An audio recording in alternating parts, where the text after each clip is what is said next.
remember one time when my mom asked me what I wanted to do in future or be in future. I said a secretary. I wanted to be a police conductor. All these road conductors that call and stand in the middle of the road and direct traffic.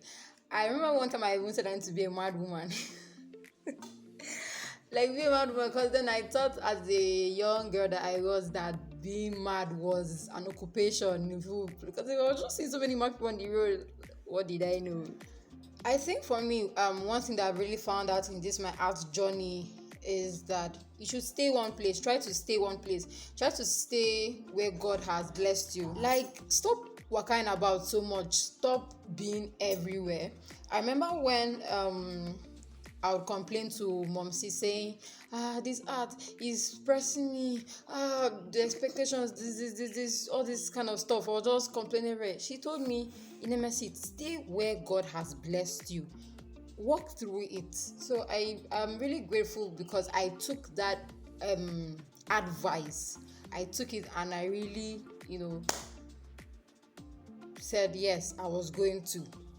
I die here, not literally die here, but you get what I mean. Another point would be to practice. They say practice makes perfect. You have to practice. I don't know how to really emphasize on this so much, but yeah, I know when times would be like there are more difficult tasks, there's more difficult projects and stuff. I know for me personally is I don't do portraits. I get when people ask, do you do portraits? They want to portrait this.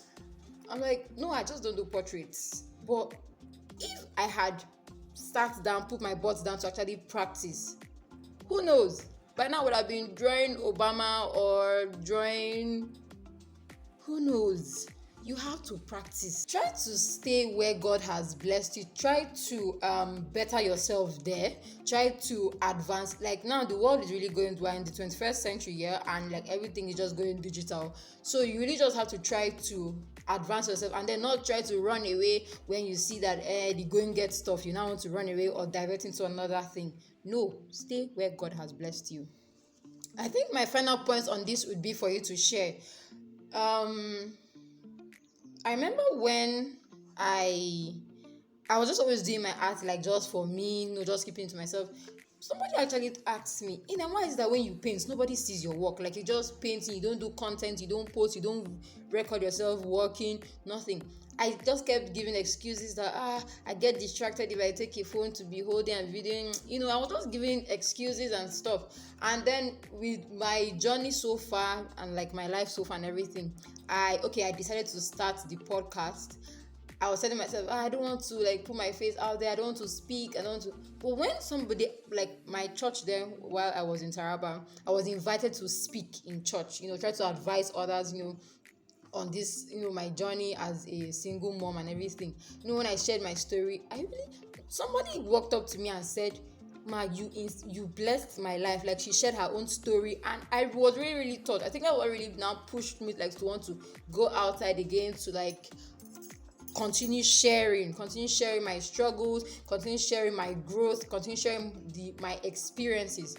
So yeah, and as an artist, I've been able to teach others. I always run away from teaching. I've said it so many times that like I never wanted to teach anybody, but I'm really grateful that I can share. So that will be all for this video. If you haven't subscribed to my channel, please do subscribe so that you can stay connected with me for more content like this. I create content on momming on my own, life of an artist, my lifestyle, tips and tricks for your daily growth as a graduate, etc. So I hope to see you in my next video. Like, share, comment. Bye guys. Bye guys.